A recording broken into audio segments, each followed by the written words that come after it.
dark matter and dark energy. Imagine sitting quietly in your room late at night. The lights are low, the world feels still. You look around and everything seems solid and familiar. Your hands, the floor, the walls, the stars outside your window. It feels like you understand what reality is made of. But here is the unsettling truth. Everything you can see, touch, or feel makes up only a tiny fraction of what actually exists. Most of the universe is made of something invisible, something we cannot touch, cannot see, and barely understand. And yet, it shapes where galaxies form, how stars move, and even the future of the universe itself. This mystery is called dark matter and dark energy, and whether you realize it or not, it quietly affects your place in reality. If the universe were a book, everything you know would be just a few readable pages. The rest would be written in a language no one can see. That should bother us, because it means our picture of reality is deeply incomplete. We walk through life assuming the universe is mostly understandable, mostly visible, mostly known. Dark matter and dark energy challenge that assumption. They suggest that the universe is not just hiding a few secrets, but that most of its content is fundamentally beyond our senses. And if that is true, then what else might we be missing? The story begins not with advanced machines or complex theories, but with simple curiosity. In the early 20th century, astronomers started noticing something strange when they observed galaxies. Stars were moving much faster than they should have been. According to everything humans knew at the time, galaxies did not have enough visible mass to hold themselves together. They should have torn apart long ago. But they did not. They stayed intact, spinning gracefully in the dark. One scientist in particular, Fritz Zwicky, noticed this problem while studying clusters of galaxies. He realized that there had to be far more matter present than what telescopes could see. He called this missing mass dark matter, not because it was evil or dangerous, but because it did not emit light. It was invisible. At first, many people dismissed the idea. It sounded too strange, too inconvenient. But as decades passed, the evidence kept piling up. Galaxies behaved as if they were embedded in massive, invisible halos. Something unseen was pulling on them. Then, near the end of the 20th century, another surprise emerged. Scientists were studying how fast the universe was expanding. For a long time, it was assumed that gravity would slow this expansion over time. After all, gravity pulls things together. But observations showed the opposite. The expansion of the universe was speeding up. Something was pushing space itself apart. This mysterious force became known as dark energy. Together, dark matter and dark energy make up the vast majority of the universe. Everything else, every star, planet, atom, and human being, is only a small remainder. This realization quietly shifted humanity from feeling central to feeling peripheral. Not only are we not at the center of the universe, we are not even made of the main ingredients. So why is this so hard to understand?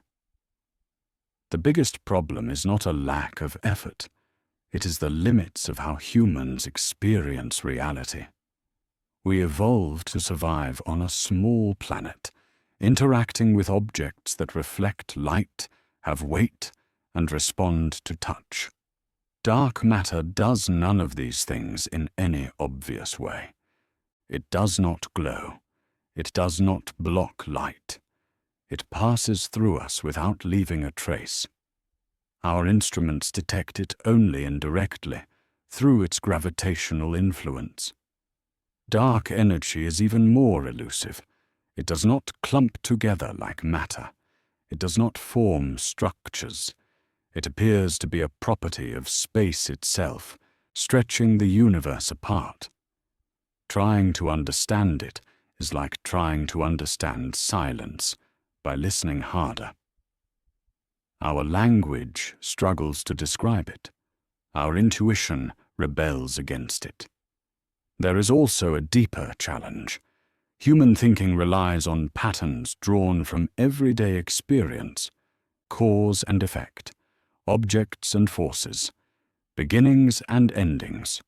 Dark matter and dark energy may not fit neatly into those mental boxes.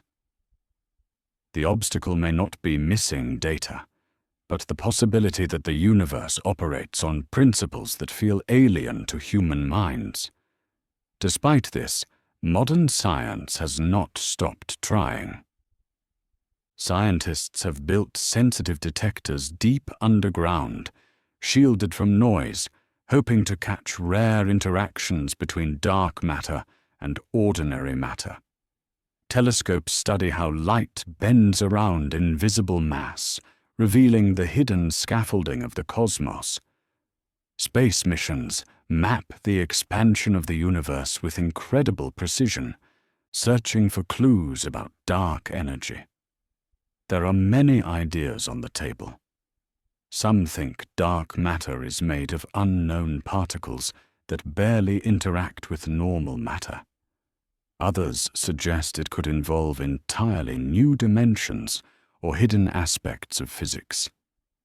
Dark energy might be a constant property of space, or it might change over time. Each possibility reshapes our understanding of reality in subtle ways. Progress has been slow, but not stagnant. We know far more today than we did a century ago. We can measure how much dark matter exists, how it shapes galaxies, and how dark energy influences cosmic expansion. But knowing that something exists is not the same as understanding what it is. And here is where things become uncomfortable. What if we do solve it? What if one day we fully understand dark matter and dark energy? The answer might not bring comfort. It might reveal that the universe is more indifferent, more mechanical, or more strange than we hoped. It could challenge ideas about meaning, purpose, or even free will. Knowledge has a way of shrinking comforting illusions. There is also the possibility that the answer could change everything.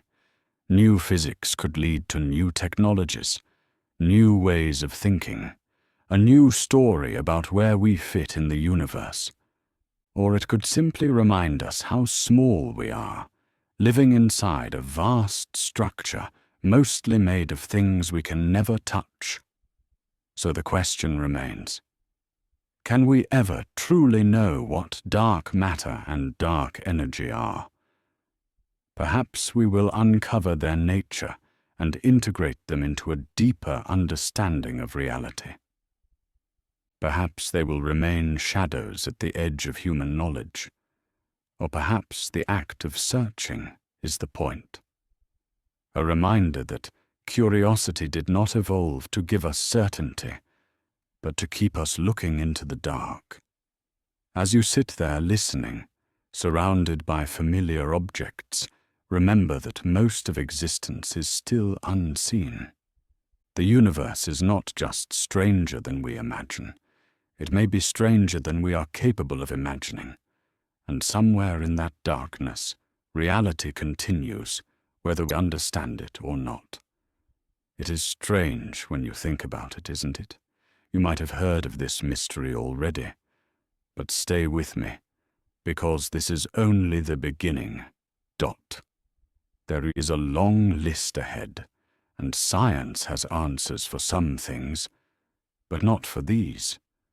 If this stirred something in you, stay a little longer, because some of the most unsettling questions are still ahead. The arrow of time.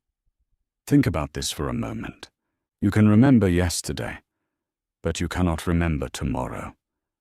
You can spill a cup of coffee and watch it spread across the table, but you will never see that coffee calmly gather itself back into the cup. You are getting older right now, one quiet second at a time, and no matter how hard you try, you cannot move in the opposite direction. Something is pushing everything forward, not faster, not slower, just forward. We rarely stop to question it, but this one simple fact shapes your entire life, your memories, your regrets, your hopes, even the idea that you are a person moving through a story instead of a frozen moment. This quiet push has a name. It is called the arrow of time. And once you start paying attention to it, it becomes hard to ignore. Humans have noticed this strange one-way flow for as long as we have been telling stories. Ancient people watched the sun rise and set, seasons change, and faces wrinkle with age. They sensed that time moved, but they also sensed that it moved differently from everything else. A rock can stay a rock. A mountain can stand for thousands of years. But a human life feels like it is constantly slipping forward, never stopping, never reversing. Early philosophers wondered whether time itself was real or just something happening inside the mind. Some thought time was a circle that repeated forever. Others thought it was a straight road with a clear beginning and end. What puzzled them most was not that time passed, but that it only passed in one direction. Centuries later, scientists began asking the same question in a more precise way. During the rise of classical physics, thinkers noticed something unsettling. The basic laws that describe motion and forces do not seem to care about direction. If you filmed two planets orbiting each other and played the video backward, the motion would still make sense. Nothing in those equations screams wrong direction, and yet the real world clearly does. Smoke spreads into the air but never gathers back into a cigarette. A dropped glass shatters, but never leaps back into your hand. Somewhere between the clean certainty of physics and the messy reality of daily life, time seems to choose a direction. One of the first clues came from the study of heat. Scientists noticed that heat always flows from hot objects to colder ones, never the other way around. This simple observation led to a deeper idea called entropy. Entropy is often described as disorder, but a better way to think about it is spreading. Systems tend to move from concentrated states to spread out ones. Order turns into mess. Structure turns into randomness. This tendency gives time its arrow. The past is lower entropy. The future is higher entropy. That difference is what makes yesterday feel different from tomorrow. So why is this so hard to fully understand? Because when you zoom down to the smallest scales of reality, the arrow seems to disappear. At the level of individual particles, the rules look almost perfectly reversible. Nothing forces them to prefer past or future. The direction we experience seems to emerge only when enormous numbers of particles act together. That creates a strange tension. Time feels deeply fundamental to our lives, Yet it may not be fundamental to the universe itself. It might be something that appears only when things get big, complex, and messy. That idea is unsettling because it suggests that the flow you feel so strongly may not be built into reality, but into the way reality looks from where you are standing. There is another obstacle too, and it lives inside your own head. Human perception is wired to experience time in a very specific way. Your brain records memories by increasing entropy. Memory formation itself depends on irreversible processes. That means you can only remember the past because the act of remembering creates change that cannot be undone. In a strange loop, the arrow of time might be required for consciousness, and consciousness might be required to notice the arrow of time. This makes the problem feel almost circular. We are trying to understand time using minds that are shaped by time. Modern science is still trying to untangle this knot. Physicists study the early universe, searching for clues about why entropy was so low at the beginning. Cosmologists look at the expansion of space itself, wondering whether the growth of the universe sets the direction of time rather than the other way around. Others explore quantum mechanics, where time behaves in even stranger ways. Some theories suggest that time might emerge from deeper, timeless structures. Others propose that past, present, and future all exist at once, and that our feeling of motion through time is more like flipping through pages of a book than traveling down a road. Experiments are subtle and slow because time does not leave fingerprints easily. Researchers study particles, black holes, and the faint radiation left over from the birth of the universe. They look for asymmetries, tiny differences that could explain why forward feels different from backward. Progress is real, but it is careful and incomplete. Each answer seems to open another question. The arrow of time refuses to sit still long enough to be pinned down. Now imagine, just for a moment, that we solved it. Imagine we truly understood why time flows the way it does. This knowledge would not just stay in textbooks. It would change how we think about life and death. If time is an emergent illusion, what does that say about beginnings and endings? If the future already exists in some sense, what does that mean for choice and responsibility? Would regret feel different if the past were not truly gone? Would hope lose its power if the future were already written? There is also something quietly dangerous about understanding time too well. Much of human meaning comes from the feeling that moments are fragile and fleeting. Love matters because it can be lost. Life matters because it ends. If the arrow of time turned out to be less real than we thought, would that cheapen experience or deepen it? Would knowing the structure behind the flow make existence feel safer or emptier? And so we arrive at the final question, spoken softly rather than declared. Can we ever truly know the arrow of time, or are we like fish trying to understand water? Perhaps the answer exists, waiting patiently to be discovered. Or perhaps the arrow of time is not something to be solved, but something to be lived. It may be that understanding it fully would require stepping outside of it, and that might be impossible for creatures who are born, age, and die within its flow.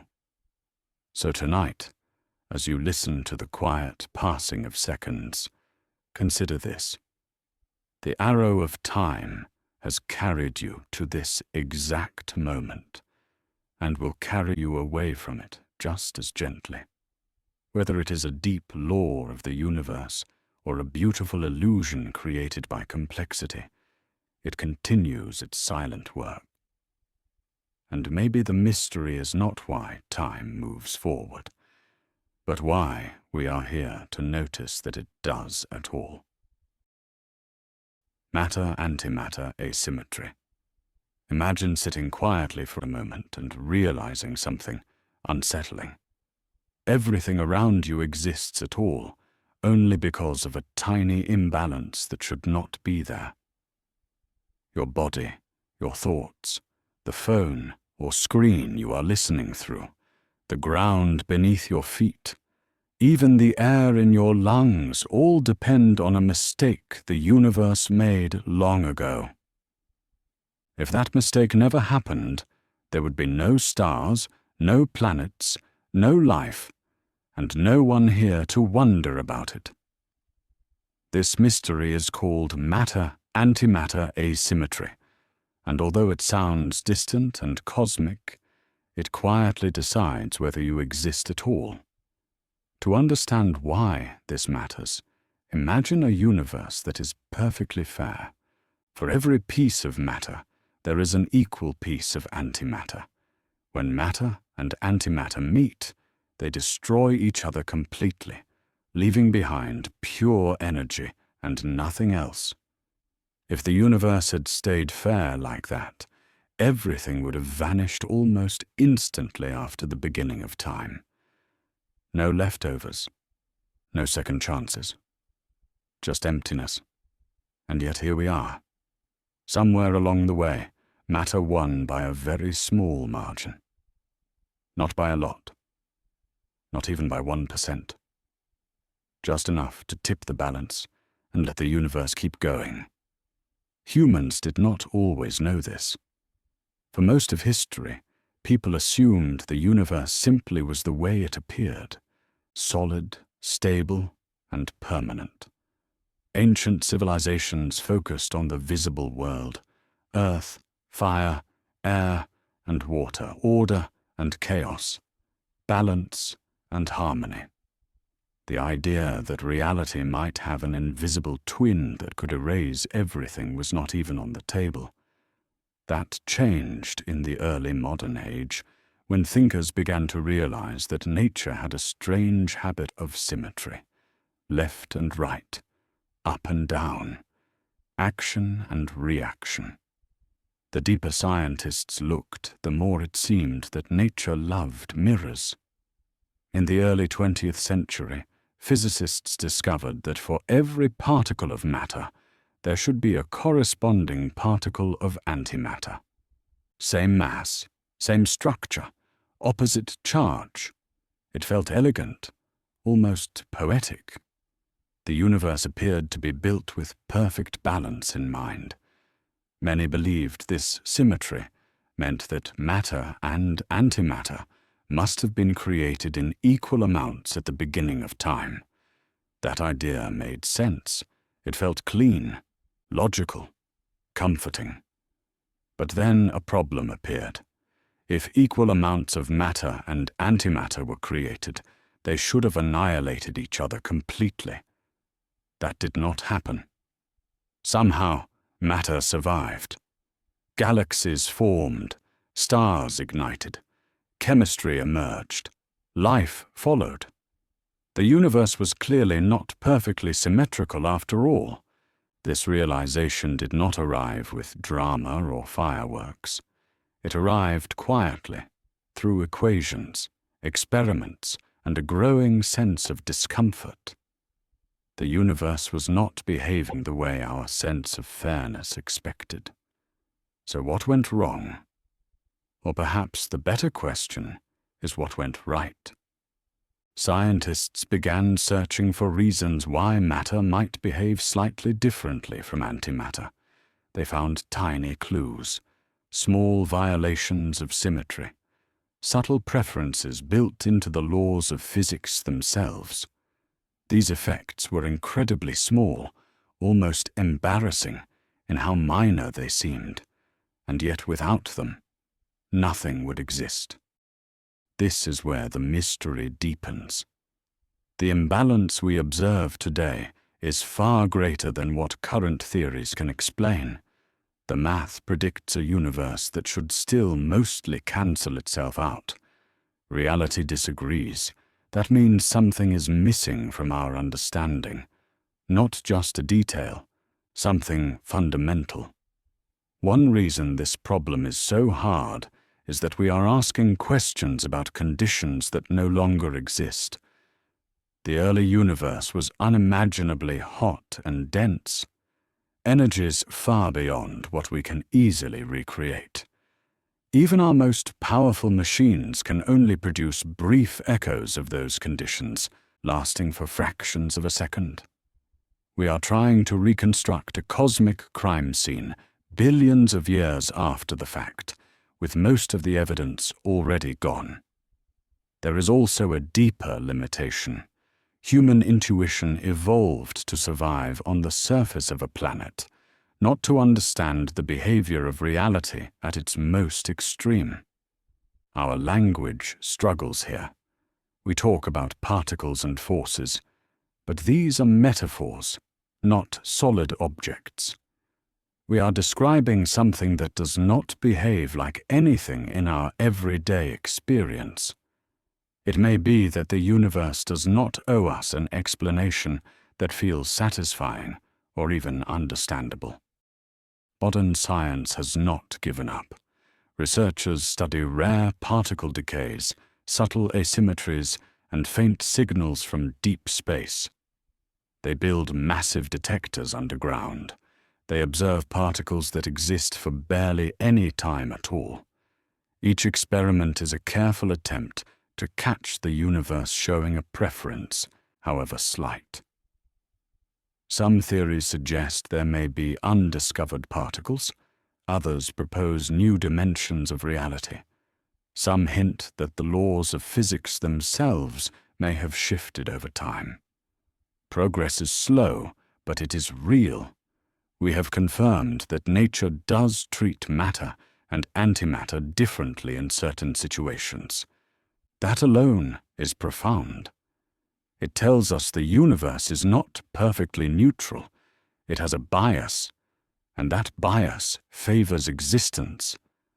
But here is the uncomfortable part. If we ever fully solve this mystery, the answer may not feel reassuring. We might discover that our existence is the result of an arbitrary quirk, a cosmic coin flip that landed one way instead of another. Or worse, we might find that the universe is structured in a way that makes outcomes like ours inevitable, stripping away the sense that existence is rare or special. There is also the possibility that understanding this imbalance could give us dangerous power. Matter-antimatter interactions release enormous energy. If we learned to control them easily, the consequences would be profound. Knowledge has a habit of changing not just what we can do, but how we see ourselves. And then there is the most unsettling possibility of all, that we are not meant to fully understand it, that the question itself pushes against the edge of what human thought can handle. Perhaps the universe does not have a simple reason for favoring matter. Perhaps the explanation exists, but only in a framework that does not map cleanly onto human concepts like cause, purpose, or fairness.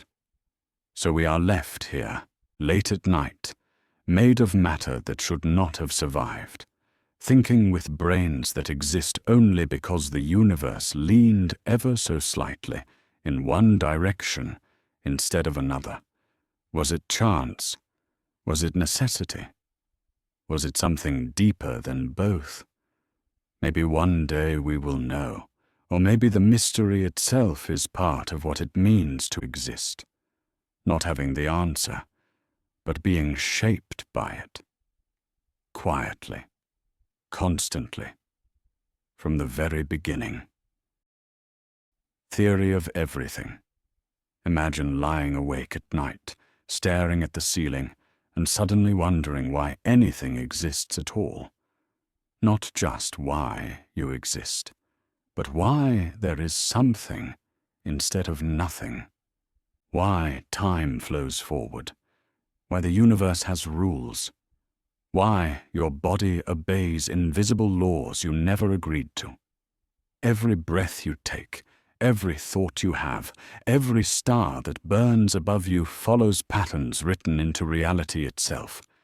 The strange part is this: we do not actually know where those patterns come from, or whether they are all parts of a single deeper rule. The idea behind the theory of everything is the hope that there is one ultimate explanation beneath everything you experience. One framework that quietly governs your life, even when you never think about it. And if such a theory exists, it would not just be a scientific breakthrough.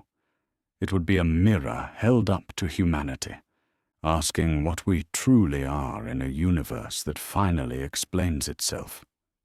This question did not start in laboratories or universities. It began the moment humans looked at the sky and noticed that the stars moved with rhythm instead of chaos. Ancient civilizations watched the seasons repeat, the moon change its face, and the sun rise with stubborn consistency. To them, the universe felt alive, ordered, and intentional. Philosophers in ancient Greece wondered whether reality was made of earth, air, fire, and water, or whether everything could be reduced to something even simpler. Much later, thinkers like Isaac Newton realized that the same rule that makes an apple fall also controls the motion of planets. For the first time, heaven and earth were described by the same logic. That idea was intoxicating. If one law could explain falling fruit and distant stars, perhaps all of reality could be unified in the same way. Centuries later, Albert Einstein pushed this dream even further. He showed that gravity was not just a force pulling objects together, but a bending of space and time itself. Reality was not a rigid stage. It was flexible, dynamic, and shaped by matter and energy. Einstein spent the later years of his life searching for a single unified theory that could merge gravity with the strange new discoveries of quantum physics. He never found it. He died believing the universe still held a secret just beyond human reach. So what is stopping us? Why, after centuries of progress, does this question remain unanswered? The problem is not a lack of intelligence or effort. It is that the universe speaks in two very different languages. On the largest scales, where galaxies drift and black holes warp time, the rules of relativity work beautifully. On the smallest scales, where particles flicker in and out of existence, quantum mechanics rules with unsettling randomness. Each theory works perfectly in its own domain, but when they meet, they clash. The equations refuse to cooperate. Reality stops making sense. It is like trying to merge a dream with a clock. Both are real in their own way, but they describe the world using fundamentally different logic. There is also a deeper problem, one that feels more uncomfortable. Human brains evolved to survive, not to understand the deepest structure of reality. We think in metaphors, stories, and categories shaped by everyday experience. Time feels linear because that is how we remember. Space feels solid because we walk through it. But the universe may not care about what feels intuitive. It may operate in ways that language itself cannot fully describe. Even our mathematics might be a rough shadow of something far more complex. The limit may not be technology. It may be us.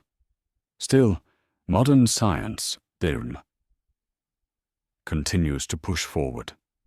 Physicists explore ideas like string theory, which suggests that the smallest building blocks of reality are not particles, but tiny vibrating strings. Others study loop quantum gravity, which imagines space itself as made of discrete chunks, like pixels in a cosmic screen. Massive experiments smash particles together at incredible energies, searching for hints of hidden dimensions or unknown forces. Astronomers listen to the faint echoes of the early universe, hoping the cosmos remembers how it was born. None of these efforts have delivered a final answer, but they have revealed something important. Reality is deeper and stranger than we ever imagined, and it may be unified in ways we are only beginning to glimpse. But suppose we succeed. Suppose one day a scientist writes down a theory that truly explains everything. What then? At first it sounds comforting. A universe that makes sense, a final explanation. But there is a catch. If everything follows a single set of rules, then where does that leave free will? Are your choices truly yours, or are they inevitable consequences of cosmic equations written long before you were born? Meaning itself begins to feel fragile. If the universe is completely explainable, does mystery disappear, or does it simply move somewhere else? There is also the unsettling possibility that understanding everything might make reality feel smaller. Mystery has always been a source of wonder, art, faith, and curiosity. Remove it, and the universe may feel less alive, not more. Or perhaps the opposite happens. Perhaps the deeper the explanation, the more awe it inspires. A simple rule giving rise to infinite complexity, a quiet order beneath endless chaos. Knowing the answer might not end wonder, it might redefine it. And then there is the most haunting possibility of all. What if the theory of everything exists, but we can never truly know it? What if reality is structured in a way that no finite mind can fully grasp? We may circle the truth forever, building better models, deeper theories, and clearer approximations, without ever touching the core. Like trying to see your own eyes without a mirror, the final answer may always remain just out of view. So the question remains open.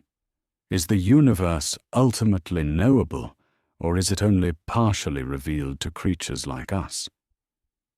Is the theory of everything waiting to be discovered?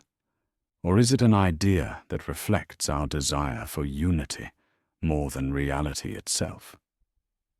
As you lie awake tonight, breathing quietly in the dark, remember this.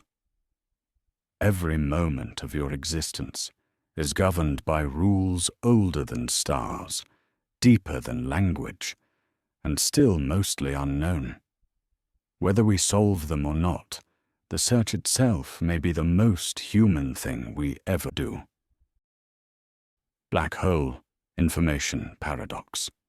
Imagine taking every memory you have ever made, every conversation you remember, every mistake, every hope.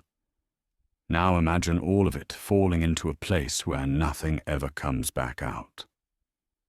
Not light, not sound, not even time as we understand it. The unsettling question is not what happens to you, but what happens to the information that made you you.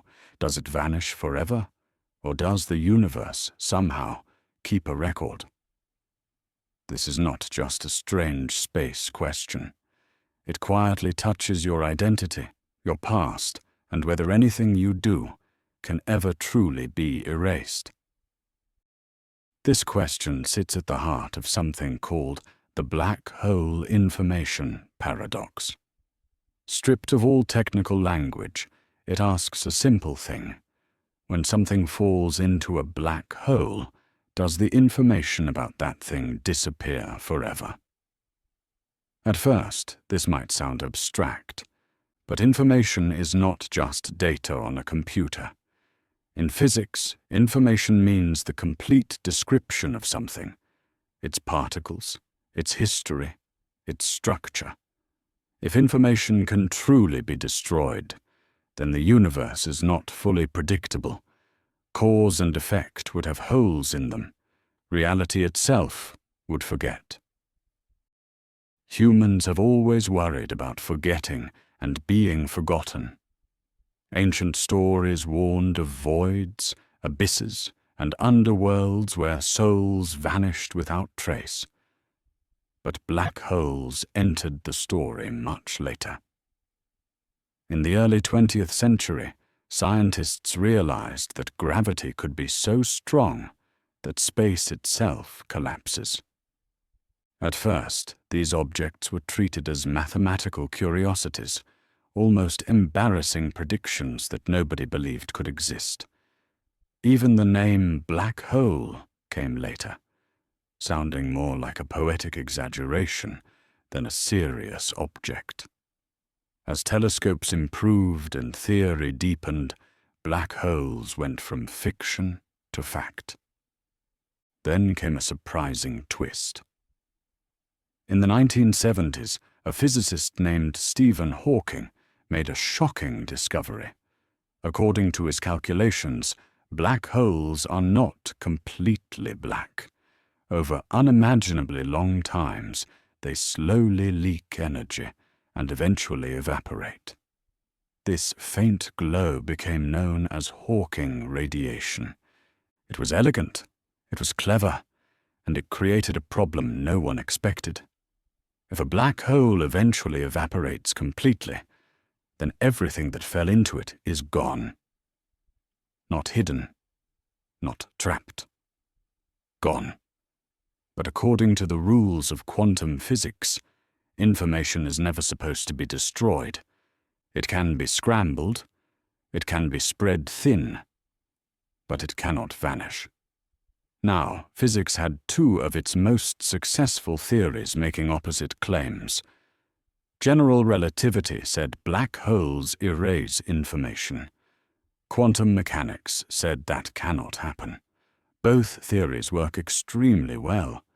Both have been tested again and again. And yet here they were, disagreeing about the fate of reality itself.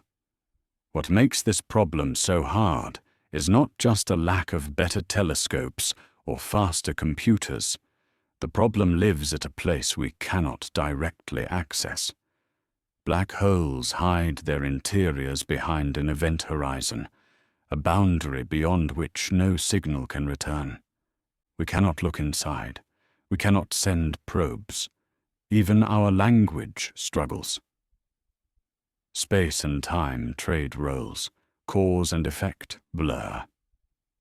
Our brains evolved to throw spears and recognize faces, not to imagine regions where time might stop making sense.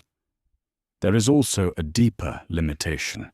Our best theories describe different parts of reality in incompatible ways. General relativity treats space and time as smooth and continuous. Quantum mechanics treats the universe as grainy and probabilistic. The black hole information paradox sits exactly where both theories must apply at once. It is like trying to describe a color using only sounds. The tools themselves may be incomplete. Modern science has not given up. Over the past decades, physicists have proposed bold ideas. Some suggest that information is somehow stored on the surface of the black hole, encoded in subtle patterns. This idea led to the holographic principle, the notion that the universe might store information on boundaries rather than volumes. Others argue that information escapes slowly with Hawking radiation, scrambled beyond recognition, but not destroyed. Like a book burned into smoke, unreadable, but still technically present. There are even stranger proposals. Some suggest that black holes connect to other regions of space, quietly passing information elsewhere. Others think the paradox points toward a future theory that unifies gravity and quantum mechanics into something deeper. Experiments are indirect. Scientists study gravitational waves, quantum simulations, and mathematical models. Progress is slow, careful, and often frustrating. Each answer seems to open 3 more questions. But suppose we did solve it. Suppose we finally knew, with confidence, what happens to information in a black hole. The consequences would be profound. If information is never destroyed, then the universe is a perfect record keeper. Every action leaves a trace, even if it is hidden beyond recovery. That idea can be comforting. It suggests permanence in a fragile world. But it can also be unsettling. Nothing is ever truly gone. Nothing is fully forgiven by the universe itself. If information can be destroyed, then reality has an edge where meaning can simply end. That would challenge the idea that the universe is ultimately rational and complete. It would mean there are events with no future explanation. Some people find that freedom beautiful, others find it terrifying. And so we arrive at the quiet ending of this journey. Can we ever truly know the answer? Perhaps future theories will resolve the paradox cleanly. Perhaps the question itself will dissolve once we see reality differently. Or perhaps this is one of those mysteries that reveals the limits of human understanding, not a flaw in the universe, but in our expectations of it. Late at night, when the world is quiet, it is worth sitting with that uncertainty. Somewhere out there, black holes continue their slow work, indifferent to our questions. Whether they erase information or preserve it in ways we cannot imagine, they remind us that reality is deeper than comfort. And maybe the paradox is not asking us for an answer at all. Maybe it is asking whether we are ready to live in a universe that does not owe us one. Vacuum catastrophe. Imagine lying awake at night, staring at the ceiling, thinking about nothing in particular. The room feels quiet, empty, still. But what if I told you that this emptiness is not empty at all? What if the very idea of nothing is one of the biggest problems in science, not just a confusing problem, but one so strange that if it were fully understood, it might completely change how you think about reality and even your own existence. This problem is called the vacuum catastrophe, and despite the dramatic name, it is not about explosions or sudden doom. It is about a mismatch between what we think the universe should be like and what we actually see. And somehow, you are living right in the middle of that mystery. At its heart, the vacuum catastrophe asks a simple question: how much energy does empty space contain? Not outer space filled with stars and galaxies, but truly empty space. A perfect vacuum. Intuitively, most of us would say none at all. Empty space should have zero energy. Nothing happening, nothing there. But modern physics tells a very different story. According to our best theories, even the emptiest possible space should be buzzing with activity.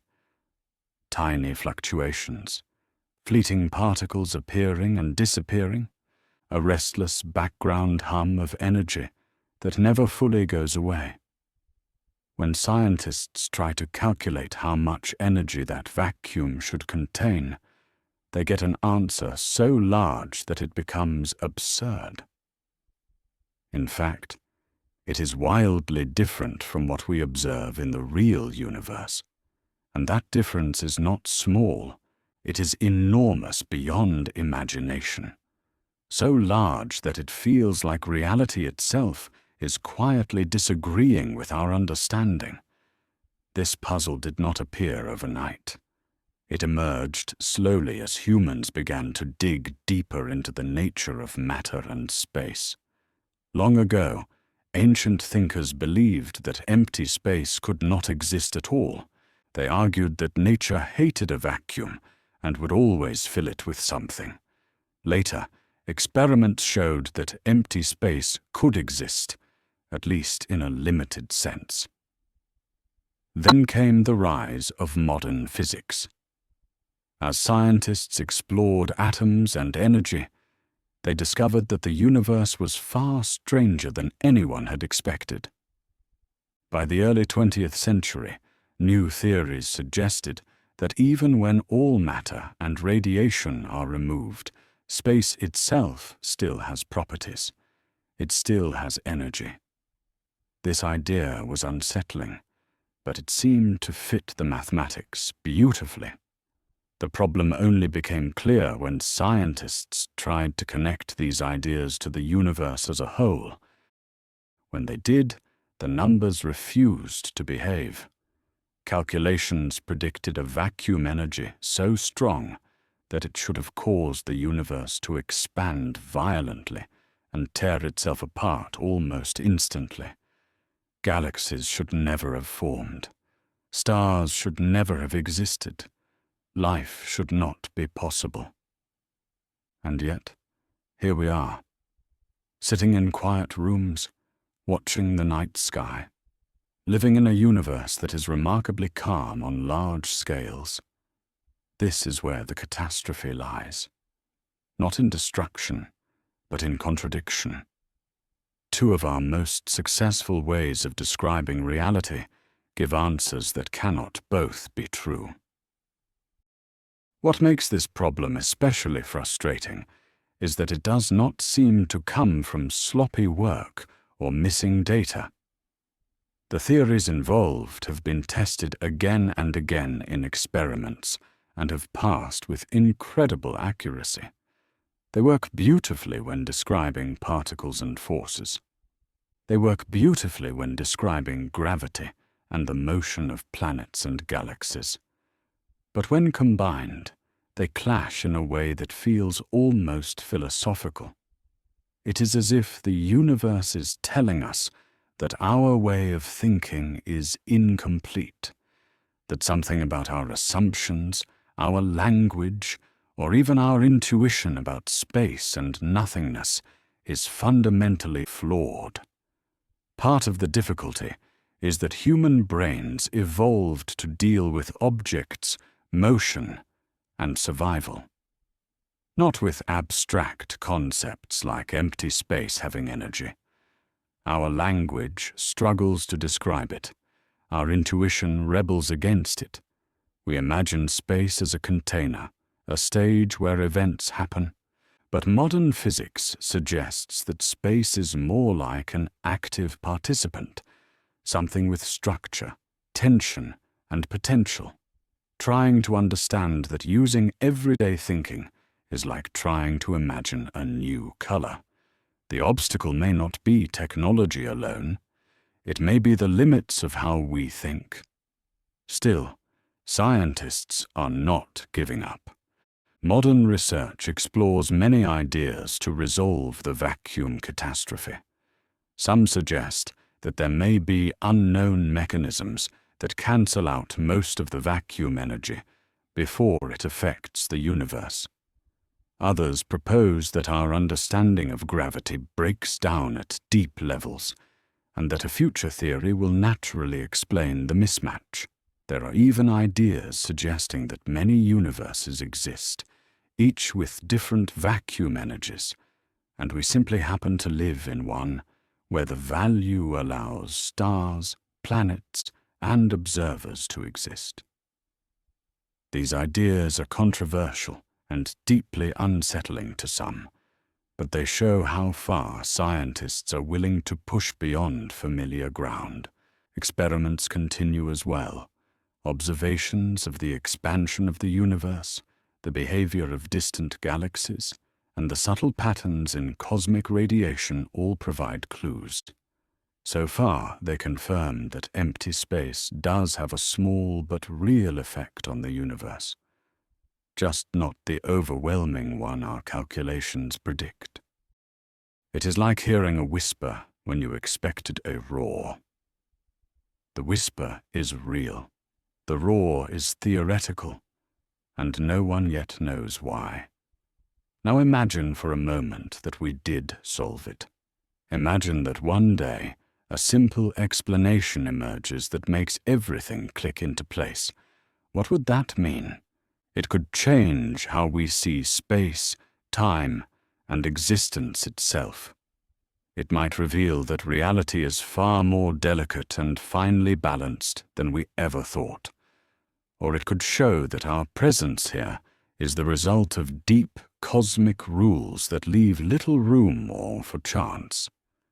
Some might find that comforting, others might find it terrifying. Knowing that the universe rests on such strange foundations could make everyday life feel fragile, or it could make it feel miraculous. And there is a darker question, too. What if the answer shows that our universe is only temporarily stable, that the vacuum we live in is not the lowest possible state, that someday, without warning, it could change? Physics suggests this is extremely unlikely, but the idea alone is enough to make you pause. To look around your room and realize how much depends on invisible rules we barely understand. So we end where we began, staring into what seems like nothing, asking whether we can ever truly understand it. Perhaps future generations will look back and see the vacuum catastrophe as a simple misunderstanding. Or perhaps it will remain a reminder that some questions sit at the edge of human thought. Questions that show us not just what we know, but where knowing itself begins to blur. And maybe that is enough. Not a final answer, but a quiet awareness that even emptiness holds mysteries, and that our search to understand them is part of what makes us human. The Fermi Paradox. Imagine standing outside late at night, looking up at the sky when everything is quiet. No traffic, no voices, just the stars. You know, those tiny points of light are not just decorations. They are suns, many of them far larger than ours, and around many of them are planets, billions upon billions of them. And then a strange thought slips in, almost uninvited. If the universe is this big, and if life is not especially rare, then why does it feel so silent? Why does it feel like we are alone, listening into the dark and hearing nothing back? This is not just a space question. It quietly touches how you see yourself. If we are alone, then every human story carries a different kind of weight.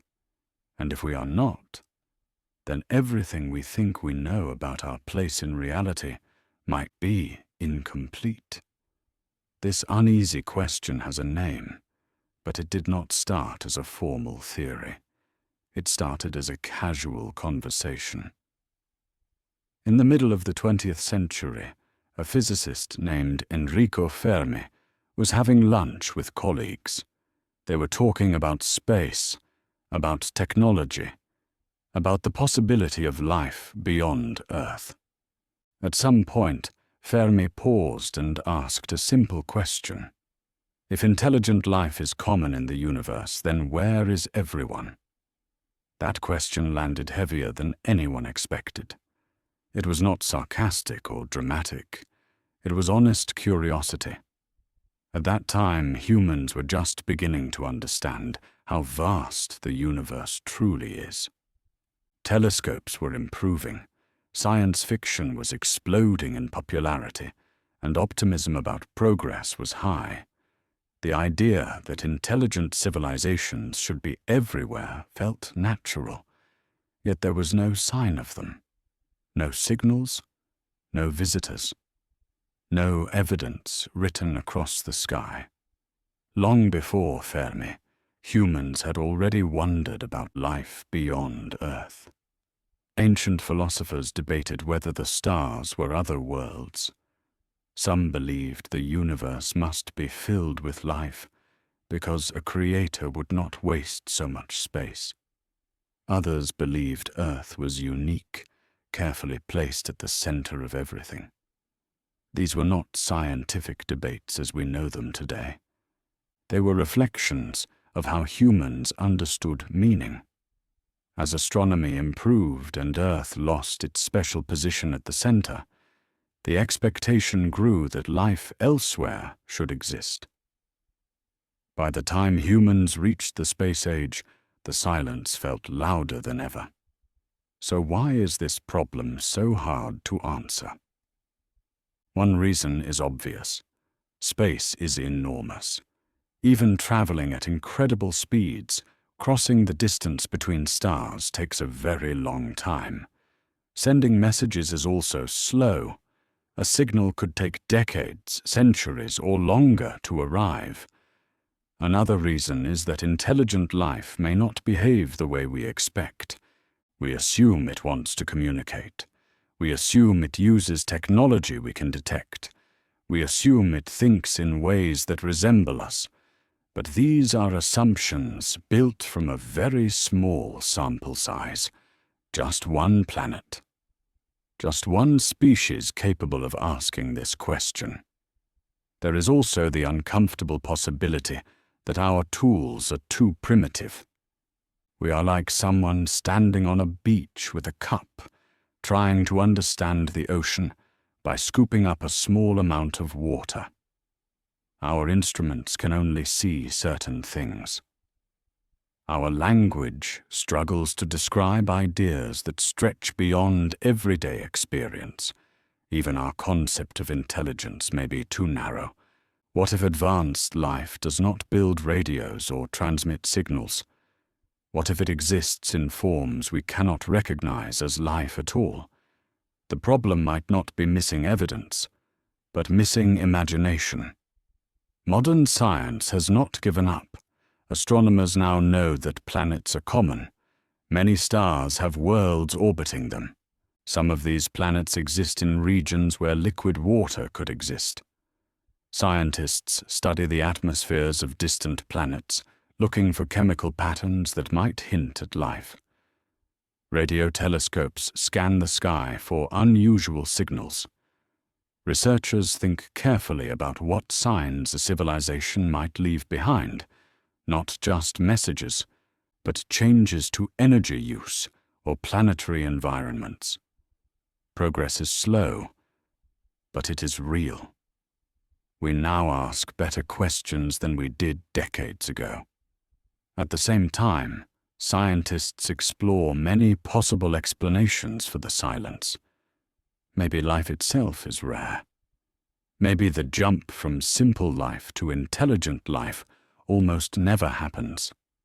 Maybe civilizations tend to destroy themselves before they spread far. Or maybe advanced civilizations deliberately stay quiet, avoiding attention for reasons we do not yet understand. Each explanation carries a different emotional weight. Some are comforting. Some are terrifying. Some make humanity feel precious. Others make us feel fragile. And then comes the unsettling part. What if we finally solve it? What if tomorrow we might receive undeniable proof that we are not alone? How would that change us? Religions would have to reflect. Philosophies would shift. Human history would suddenly feel like a small chapter in a much larger story. Some people would feel awe. Others would feel fear. And if the answer turns out to be that we truly are alone, that no other intelligent life has ever emerged, that carries its own heavy meaning, it would mean that consciousness like ours is incredibly rare. It would mean that everything we build, every story we tell, carries the responsibility of being the universe thinking about itself. Knowledge does not always bring comfort. Sometimes it brings a deeper sense of vulnerability. Knowing the answer might change how we treat our planet, or it might not. It might unite us, or it might deepen divisions. The silence of the universe allows us to imagine many futures. An answer would close some of those doors forever. So the question remains open. Maybe the universe is full of life, but separated by distances and differences too vast to cross. Maybe we are early, among the first to look up and ask. Or maybe the quiet itself is the answer, telling us something profound about existence that we are only beginning to grasp. As you lie awake tonight, listening to the hum of your own thoughts, remember that the stars are still there, silent and waiting. Whether they are empty or full, we do not yet know. And perhaps that uncertainty is part of what makes being human feel so strange and meaningful in the first place.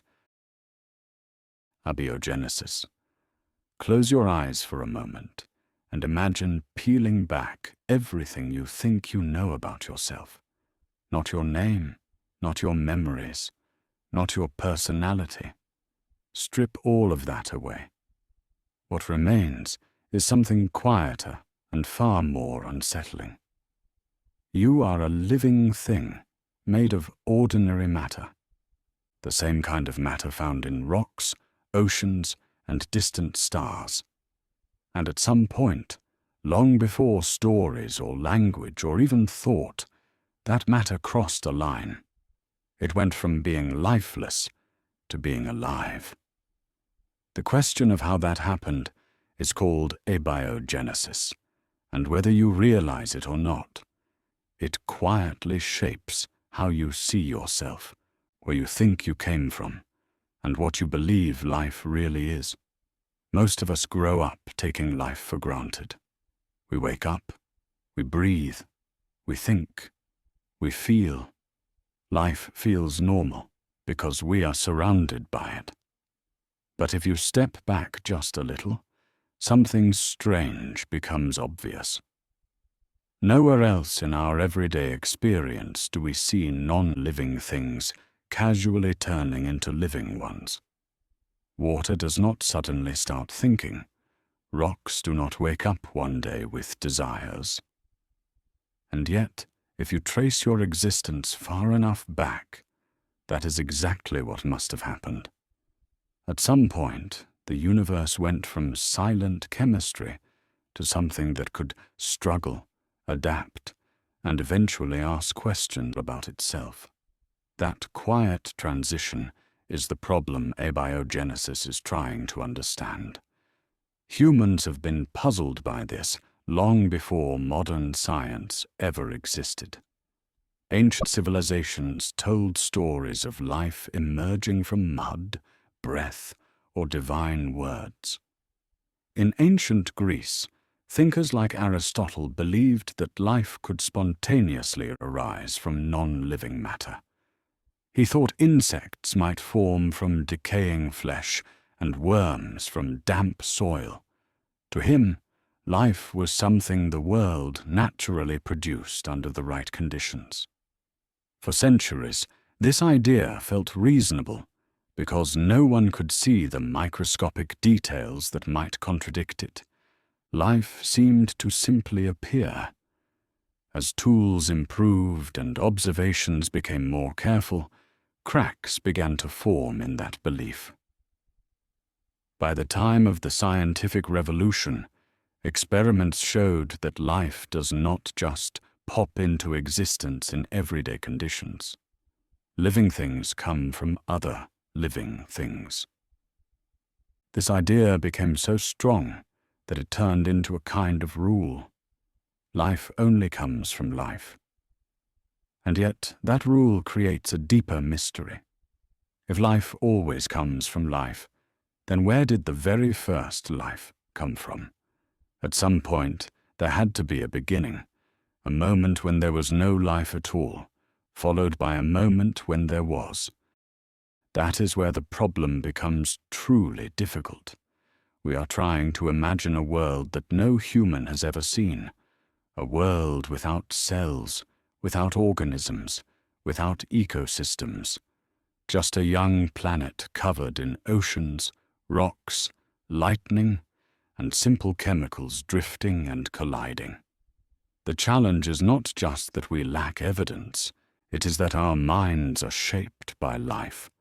Our language, our intuition, even our sense of cause and effect are built around living systems. Trying to understand abiogenesis is like trying to imagine color if you were born blind. The obstacle may not be missing facts, but the limits of how we think at all. Another difficulty is time.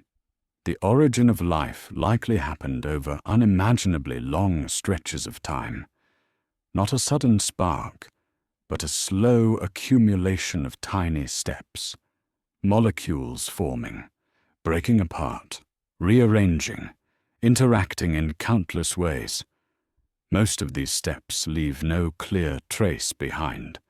Rocks erode, oceans shift, entire histories vanish. We are left trying to reconstruct a story from fragments, knowing that most of the pages are missing. Modern science has not given up on this puzzle.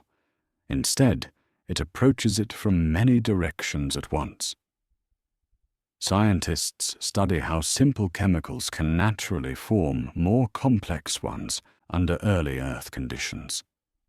Experiments have shown that basic building blocks of life can arise from non-living chemistry when energy is added, such as heat or electrical discharge. Others explore how certain molecules can store information and make rough copies of themselves, a crucial step toward what we call life. Some researchers focus on the idea that life began not as full cells, but as loose networks of chemical reactions. These networks could grow more stable over time, slowly becoming better at maintaining themselves. Others look to environments like deep sea vents, where heat and minerals create natural chemical gradients that might have powered early life. None of these ideas claim to be the final answer. They are attempts to push against the edge of what we can test and imagine. And yet, even if science one day explains every step, there is a catch. Fully understanding abiogenesis would force us to confront an uncomfortable thought.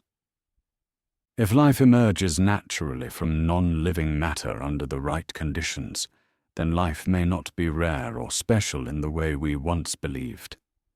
It might be an expected outcome of the universe, not a miracle, but a pattern. That idea can feel both comforting and unsettling. Comforting because it connects us deeply to the cosmos. Unsettling because it challenges the idea that our existence is unique or intentional. It also raises questions about meaning.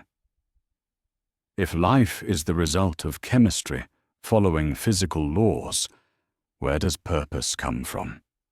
Does knowing how life began diminish its value, or does it make it more remarkable? After all, the fact that blind processes could eventually lead to love, art, and self-awareness might be more astonishing than any myth. Or it might leave some people feeling adrift, as if the universe never meant to create anything at all. In the end, there is another possibility we must consider. It may be that some aspects of abiogenesis will always remain beyond our reach, not because the answer does not exist, but because our tools, our minds, or our language are not suited to grasp it fully. We might approach it asymptotically, getting closer without ever touching the truth itself. Or perhaps the answer will come in a form that feels incomplete, raising deeper questions rather than resolving them. So the question lingers quietly. Did life emerge inevitably, given the laws of the universe? Was it a rare accident? Or is the very way we frame the question missing something essential? As you sit with this thought, remember that the atoms in your body were once part of a lifeless world. Somehow, they learned to listen, to respond, and eventually to wonder. Whether we ever fully understand how that happened, the mystery itself may be part of what makes being alive feel so strangely profound. Hard problem of consciousness. Have you ever stopped and noticed that you are not just seeing the world, but experiencing it? Not the light hitting your eyes or the sound waves reaching your ears, but the feeling of being you. The warmth of a cup in your hands. The sadness that quietly arrives without asking permission. The color red as it feels, not as it measures. You can describe what your brain is doing while all of this happens, but here is the strange part. No matter how detailed the description gets, it never quite explains why any of it feels like something at all. That quiet mystery sits behind every thought you have ever had, and it affects you more than you realize. Because if we do not understand why experience exists, then we do not fully understand what we are, or what it means to be alive. This question has haunted humans long before it had a name. Ancient civilizations already sensed it, even if they could not articulate it the way we do now. Early philosophers in India, Greece, and China wondered what separated a living mind from an empty body. Plato spoke about the soul as something distinct from the physical world. In ancient Hindu philosophy, consciousness was seen as a fundamental feature of reality itself, not something produced by the body. These were not scientific theories in the modern sense, but they came from the same human discomfort with a simple question. Why does awareness exist at all? Centuries later, thinkers like René Descartes pushed the mystery even further. He famously doubted everything except one thing, the fact that he was thinking. But even he could not explain how a physical body and a conscious mind were connected. As science advanced, especially during the rise of neuroscience, many believed the problem would eventually disappear. If we could map every neuron and every signal, surely consciousness would fall neatly into place. And yet, the deeper scientists looked into the brain, the stranger the question became. This is where the hard problem of consciousness quietly enters the room. It is not about how the brain processes information, or how decisions are made, or how memory works. Those are difficult problems, but they are not the hard one.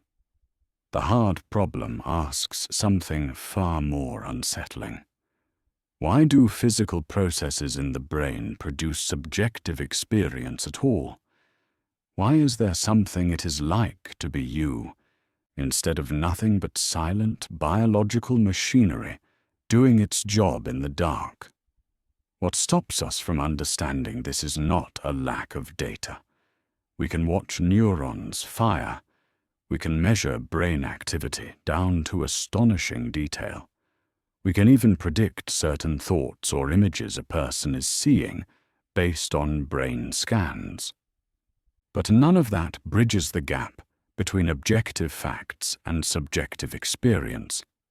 You can explain every physical process involved when someone feels pain, but the explanation itself never contains the feeling of pain. It is like reading a recipe instead of tasting the food. No matter how accurate the instructions are, the experience is missing. This gap may not be something we can cross using normal tools of science and language. Our methods are designed to describe things from the outside. Consciousness is known only from the inside. Language struggles here too. We use words like awareness, feeling, and experience, but these words point to something we already know privately. They do not explain it to someone who does not have it. If a creature behaved exactly like a human, but had no inner experience, we might never be able to tell. That thought alone is enough to make some people uneasy. Modern science has not given up. Neuroscientists and philosophers are exploring bold ideas. Some researchers believe consciousness emerges when information in the brain is integrated in a specific way. Others think it arises when the brain creates models of itself interacting with the world. There are theories suggesting that consciousness is not produced by the brain at all, but is a fundamental feature of the universe, like space or time. In this view, the brain does not create consciousness. It tunes into it. Experiments today can identify neural patterns that correlate with conscious states.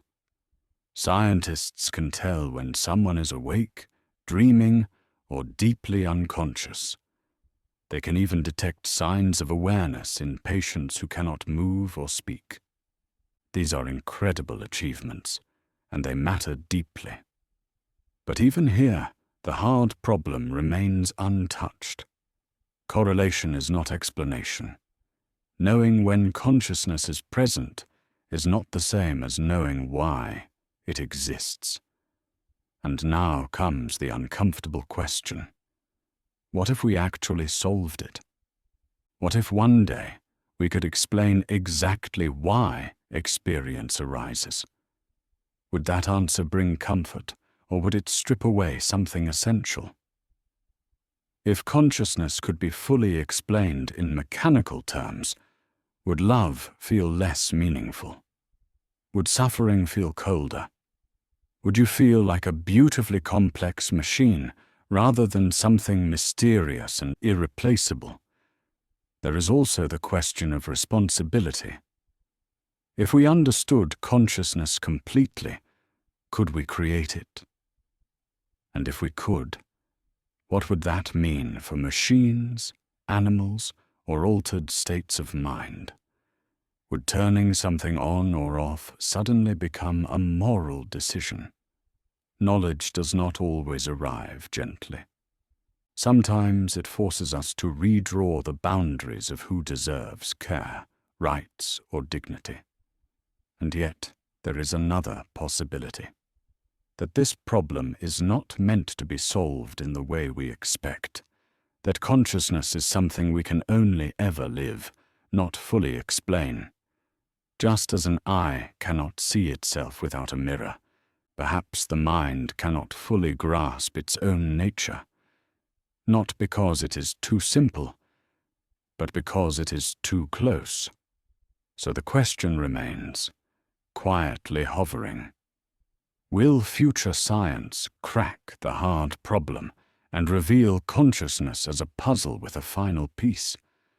Or will we keep circling it, learning more about the brain, while the inner light remains strangely untouched?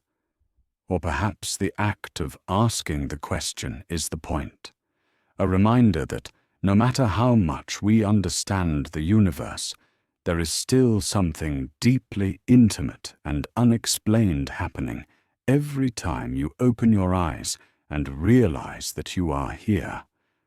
And maybe that uncertainty is not a failure.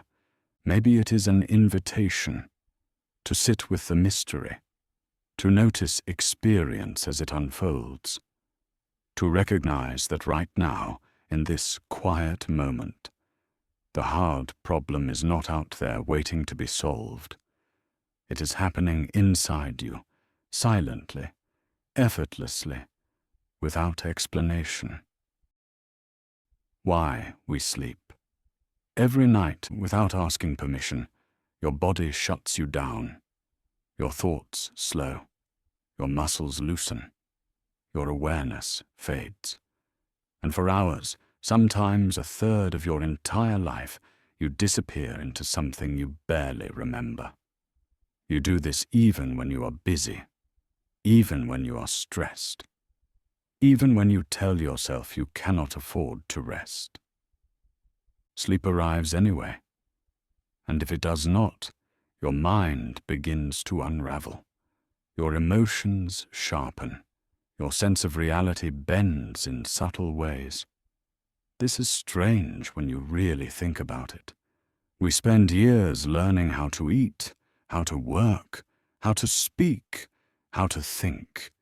Yet the most dominant state of our existence is one we barely understand.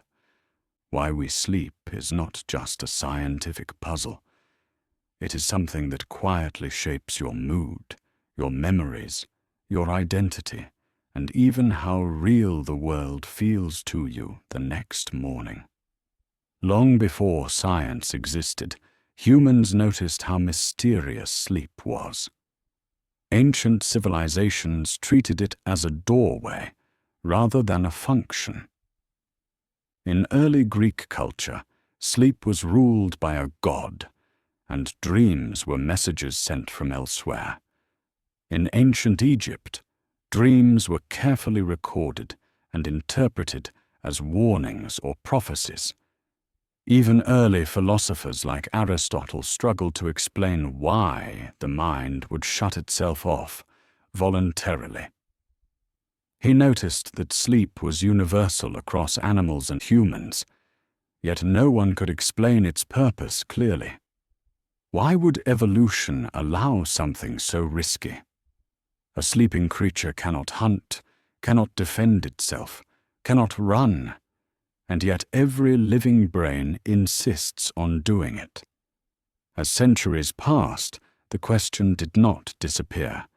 It became more uncomfortable.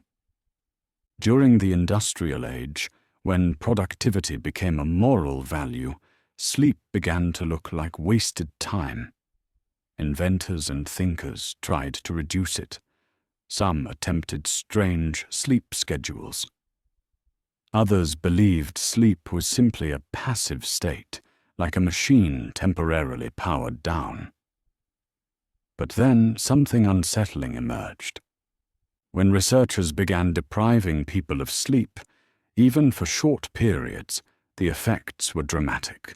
Memory collapsed, emotions became unstable, hallucinations appeared. The brain did not just get tired, it began to malfunction. That realization changed everything. Sleep was not optional, it was not decorative, it was essential in a way no one had predicted. What stops us from fully understanding sleep is not a lack of curiosity. It is that sleep is the brain studying itself while partially offline. The very tool we use to understand the world is the thing that goes dark. When you sleep, consciousness fragments, awareness dissolves, language disappears. Try explaining an experience you barely remember, using a mind that was not fully present. That is the core problem. Sleep happens inside a system that cannot observe itself clearly while it is happening. It is like trying to understand darkness using a flashlight that turns off whenever the darkness appears. There is also a deeper limitation. Human thinking depends on cause and effect, on clear inputs and outputs. Sleep refuses to follow those rules neatly. Dreams blend memory and imagination. Time behaves strangely. Emotions intensify without logic. Even the boundary between self and world becomes unstable. We want sleep to have a single purpose, one reason, one explanation. But it may not be that kind of phenomenon. It may be more like consciousness itself, a process rather than a thing, and processes are harder to name than objects.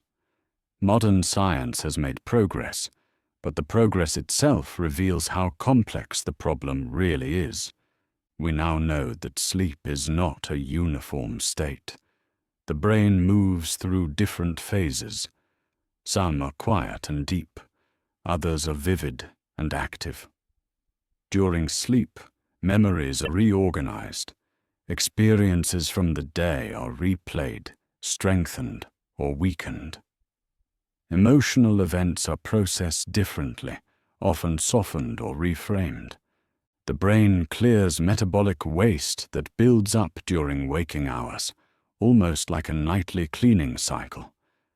None of this feels dramatic from the inside, but without it, the system degrades quickly. Scientists also discovered that sleep affects how we perceive reality.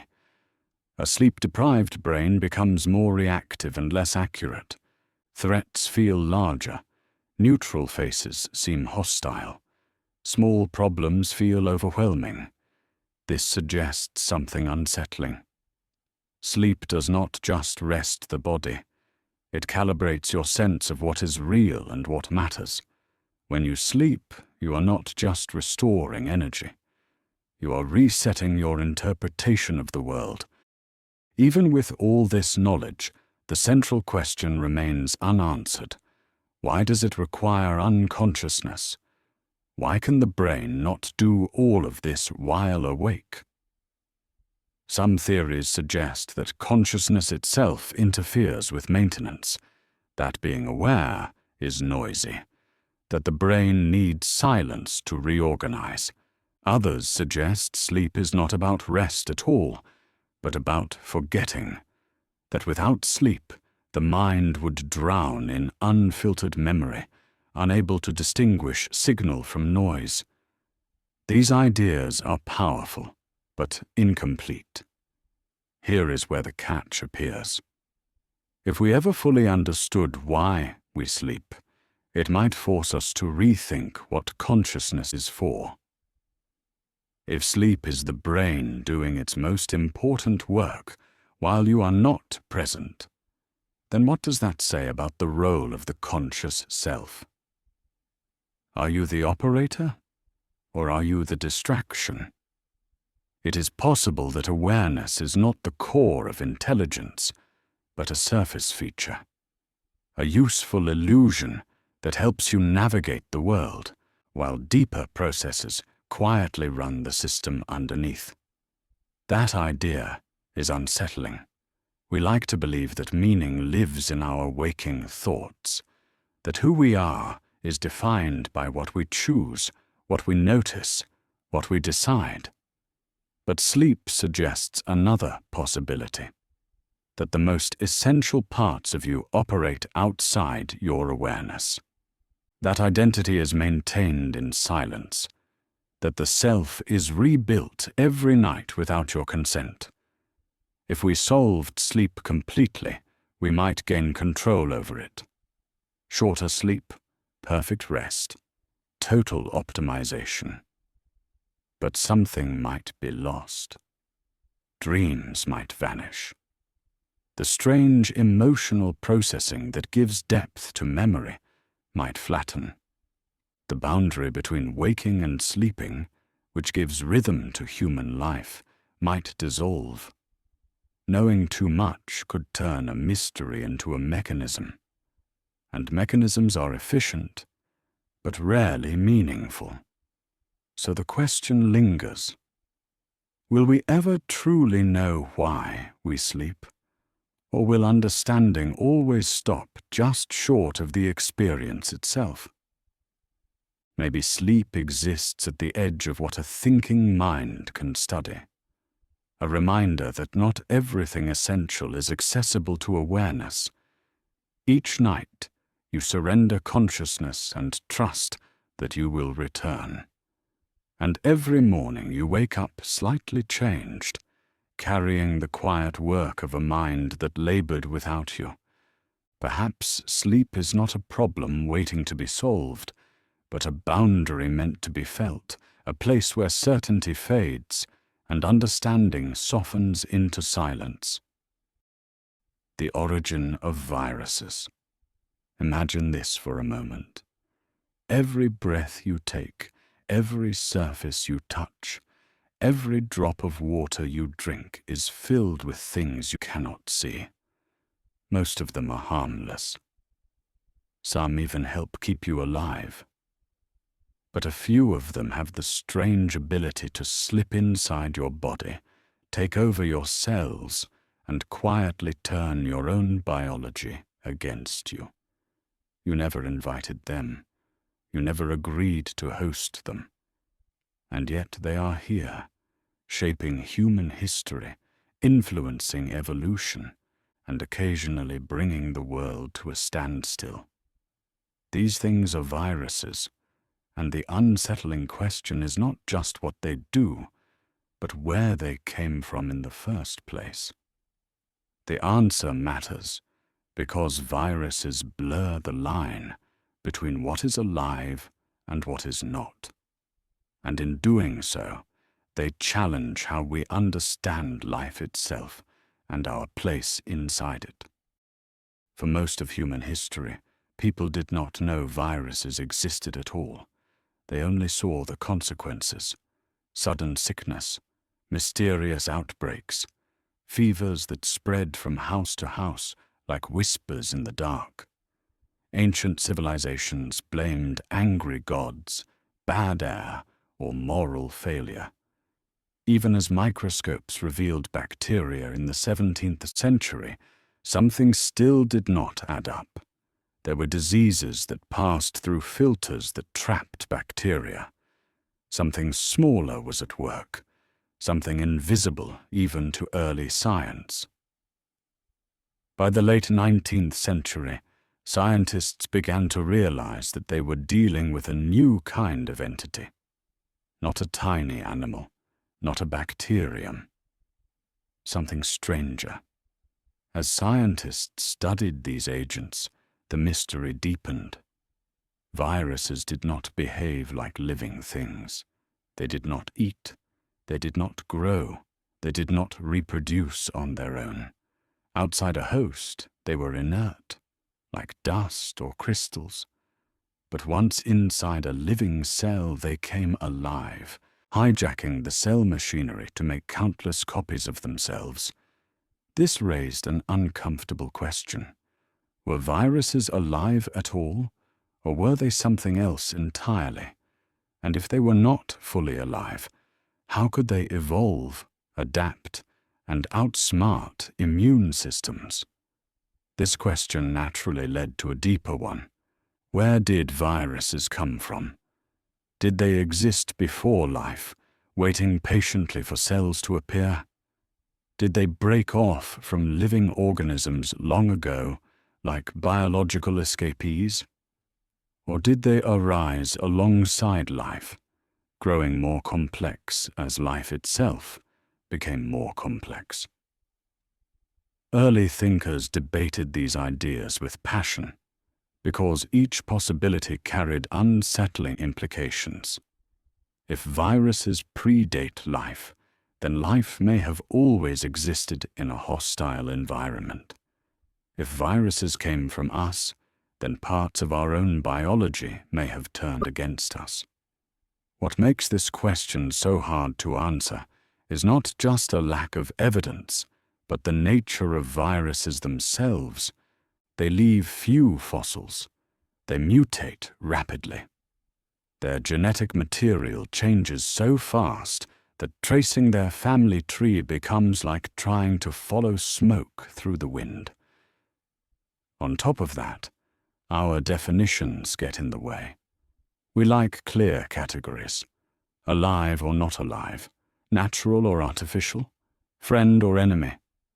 Viruses sit uncomfortably between these boxes. Language itself starts to fail when we try to describe them. There is also a deeper limitation. We are trying to reconstruct events that may have happened billions of years ago, at a time when life on Earth was radically different. Cells were simpler. Genetic material was more experimental. Boundaries between organisms were less strict. Modern science is incredibly powerful, but it still struggles to peer that far back in time with certainty. We are looking at the present and trying to imagine a past that no longer exists. Despite these challenges, modern science has not stood still. Researchers have discovered that large portions of the human genome come from ancient viruses. These viral sequences are not invaders anymore. They are part of us. Some even play important roles in human development, including the formation of the placenta. This suggests that viruses and life have been entangled for a very long time, influencing each other in ways we are only beginning to understand. There are three main ideas scientists explore today. One suggests that viruses evolved from pieces of genetic material that escaped from cells. Another proposes that viruses are remnants of ancient cells that became simpler over time, shedding everything except what they needed to replicate. A third idea suggests that viruses existed in a pre-cellular world, acting as carriers of genetic information before true life emerged. Each theory has evidence. Each theory has gaps. None of them fully explain everything. What is striking is how these ideas change how we see ourselves. If viruses helped shape life from the beginning, then disease is not an external enemy, but part of the same story that produced us. If viruses once had a larger role in early life, then evolution itself may be more collaborative and chaotic than we like to believe. Life may not be a clean upward march toward complexity, but a tangled web of experiments, failures, and strange partnerships. And here is where the catch appears. If we ever fully understand the origin of viruses, we may lose some comforting illusions.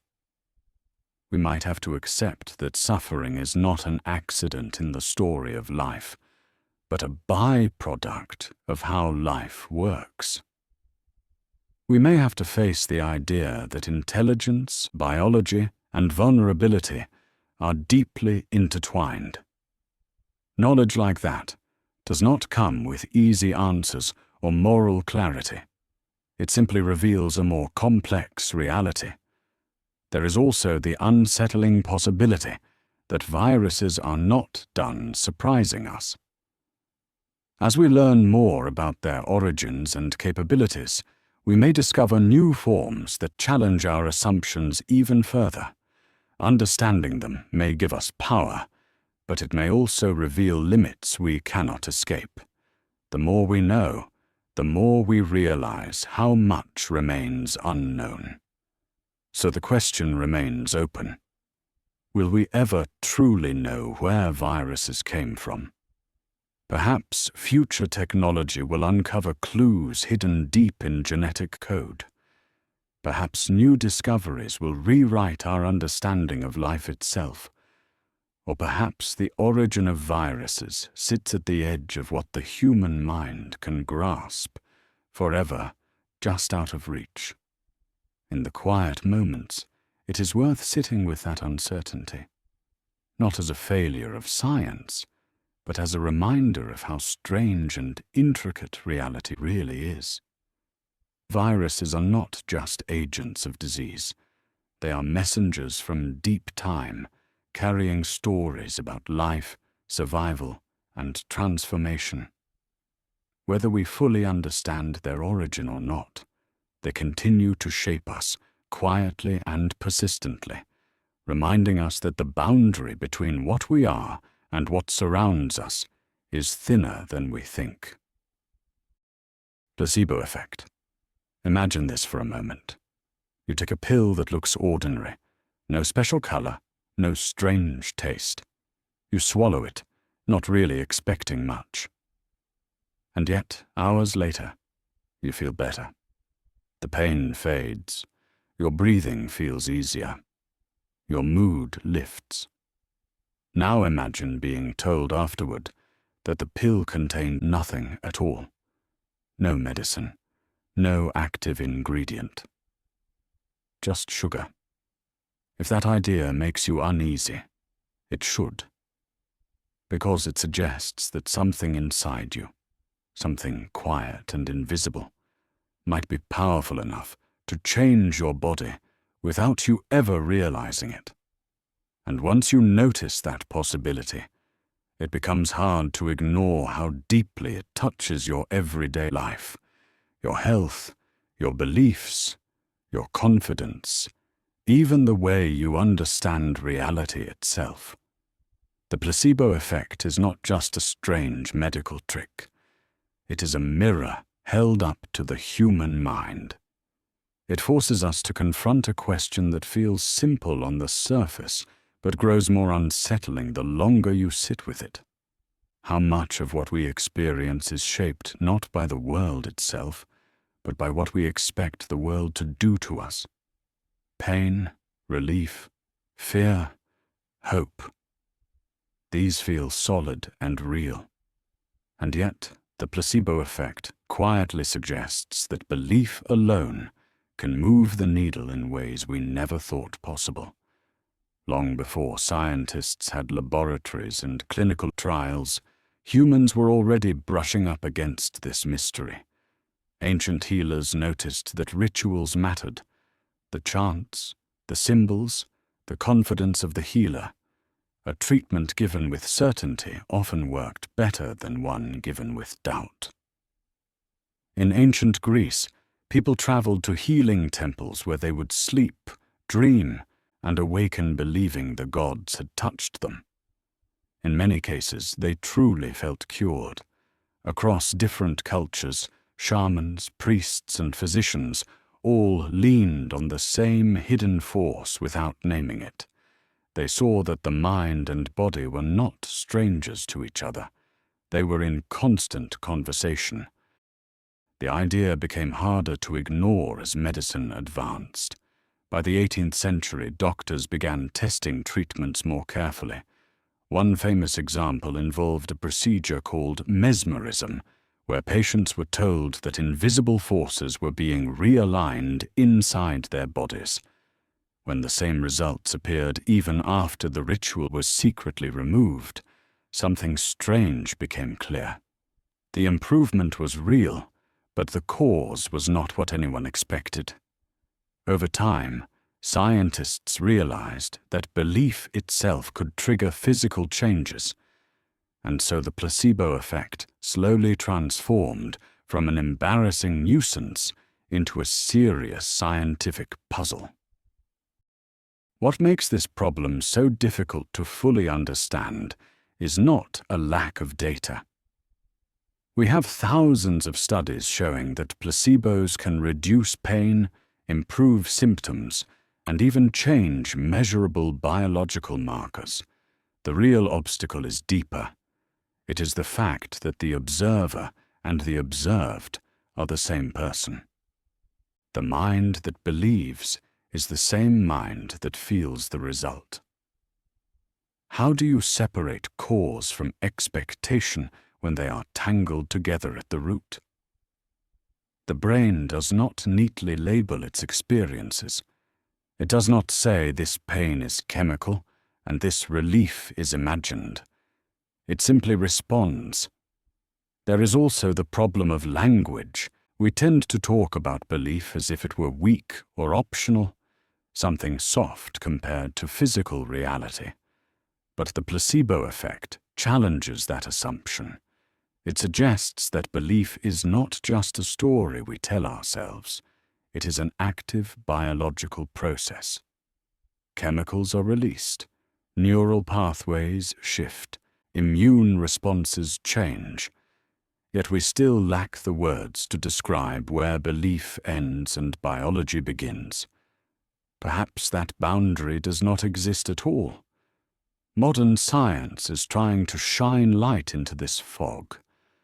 Brain imaging studies have shown that when someone experiences placebo relief, the same regions of the brain activate as they do with real medication. The brain releases its own pain-relieving chemicals. Expectations shape perception before we are even aware of them. Some studies show that even when people know they are taking a placebo, it can still work. That detail alone feels almost like a glitch in reality. How can something you know is inert still produce change? Researchers are now exploring how doctor-patient relationships influence outcomes, how trust amplifies healing, and how negative expectations can cause harm through what is called the nocebo effect. In these cases, believing something will hurt you can actually make it hurt you. The implication is unsettling. If belief can heal, belief can also harm, and both can happen without conscious intent. If we ever fully understood the placebo effect, the consequences would ripple far beyond medicine. It would force us to rethink personal responsibility for health. It would blur the line between mental strength and physical treatment. It could change how we design therapies, how we educate patients, and how we define what it means for something to be real. But it could also raise uncomfortable questions. If belief is that powerful, who gets to shape it? And to what end? There is a quiet danger here. If we overestimate belief, we risk blaming people for illnesses they did not choose. If we underestimate it, we ignore a tool that could ease suffering. Knowledge does not always arrive neatly packaged with wisdom. Sometimes it leaves us standing in a gray zone where certainty dissolves. And so we arrive at the edge of the question. Can we ever truly understand the placebo effect? Perhaps it will one day be mapped down to every neural signal and chemical release, or perhaps it will remain partly mysterious because it sits at the intersection of mind, body, and meaning. It may be that the placebo effect is not a problem to be solved, but a reminder that human experience is not divided into clean categories. That belief is not separate from biology, and that reality, as we live it, may be far more flexible than we are comfortable admitting. As you sit with that thought, consider this. The next time you feel better, worse, or different in a way you cannot explain, how much of that change came from the world acting on you, and how much came from you quietly acting on yourself? The answer may never be fully clear, and maybe that uncertainty is the point. Cambrian Explosion. Imagine waking up tomorrow and discovering that almost everything you recognize as life suddenly appeared all at once, without warning, without a clear explanation, and without a slow build-up that makes sense. Animals with eyes, mouths, stomachs, shells, spines, and even the first hints of brains all arriving in what feels like a geological blink. This is not a thought experiment or a science fiction story. This is something that actually happened on Earth, and you are a direct consequence of it. Your body, your senses, your ability to think and feel all trace back to a single, mysterious moment in deep time called the Cambrian Explosion. And the unsettling part is that we still do not fully understand why it happened. Before this event, life on Earth was quiet and simple.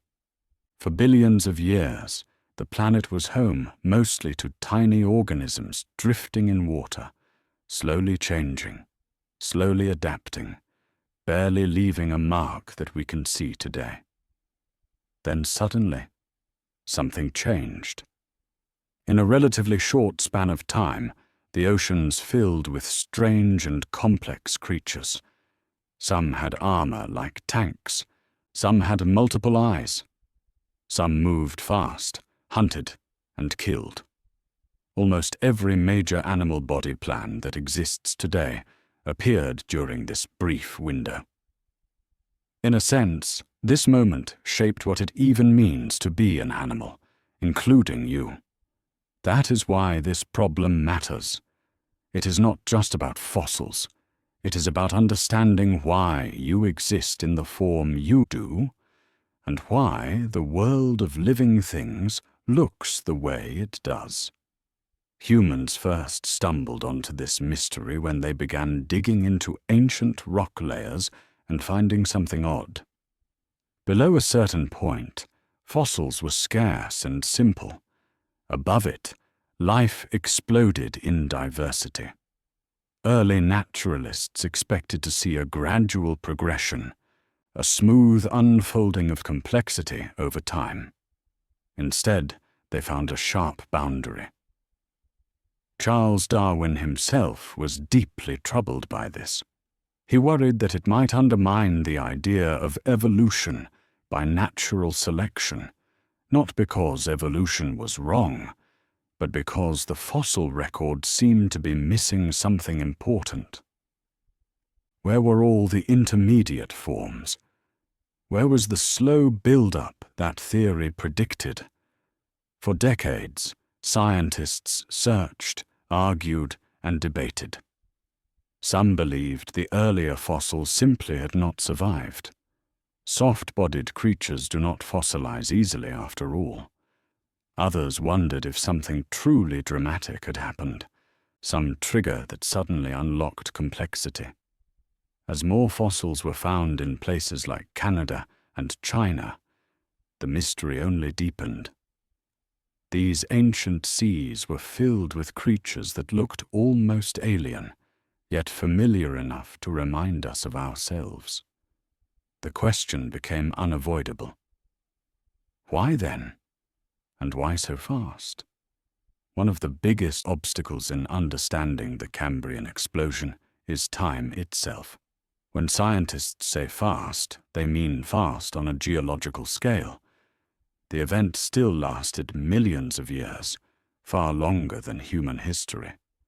To our minds, that sounds slow, but compared to the billions of years before it, it is astonishingly abrupt.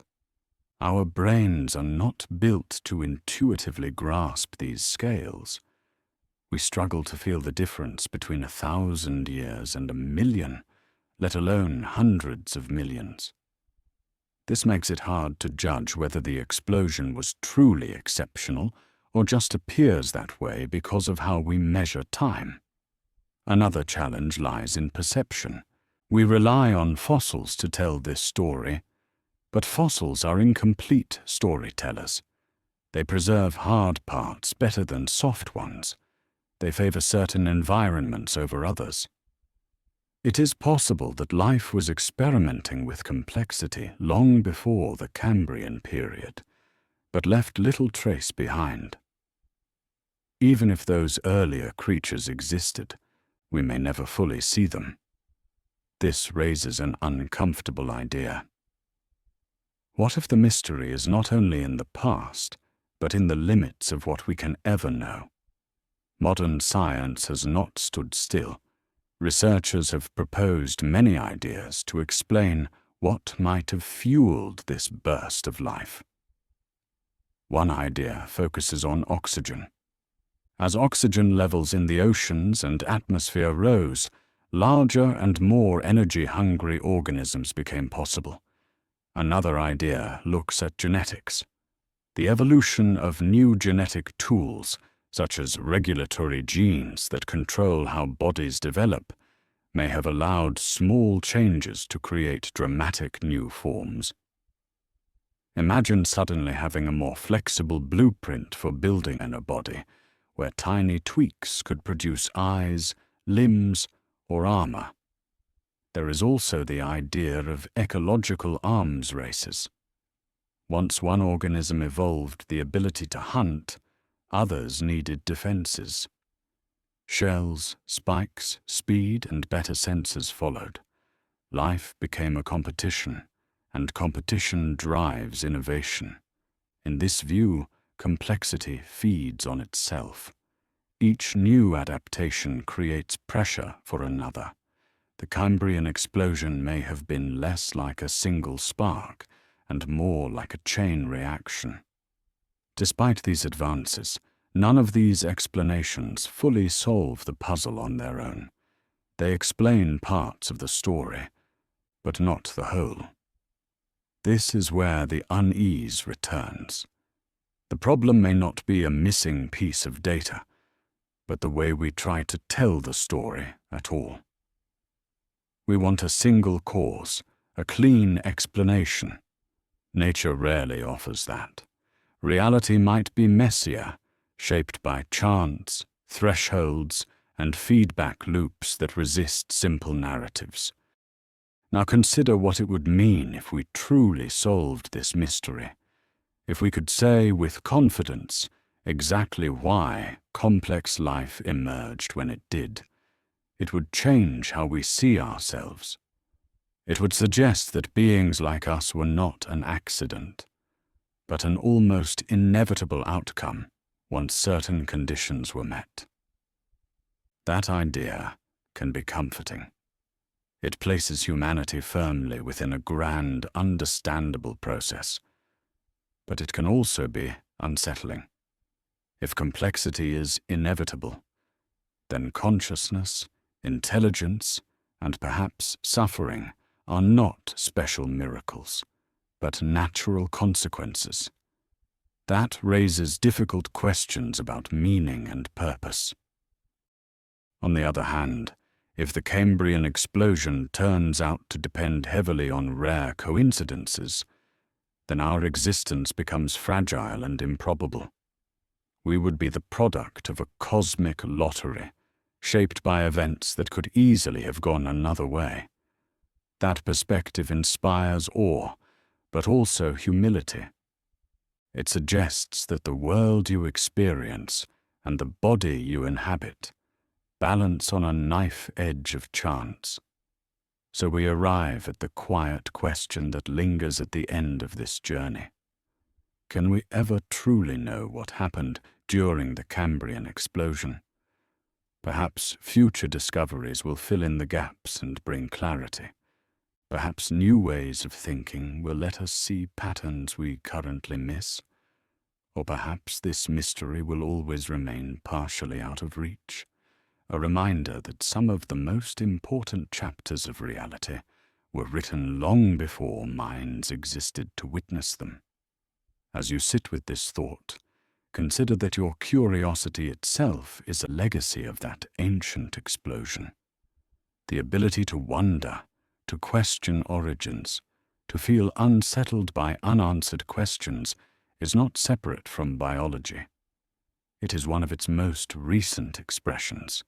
And maybe the deepest truth of the Cambrian explosion is not why it happened, but that it gave rise to beings capable of asking why at all.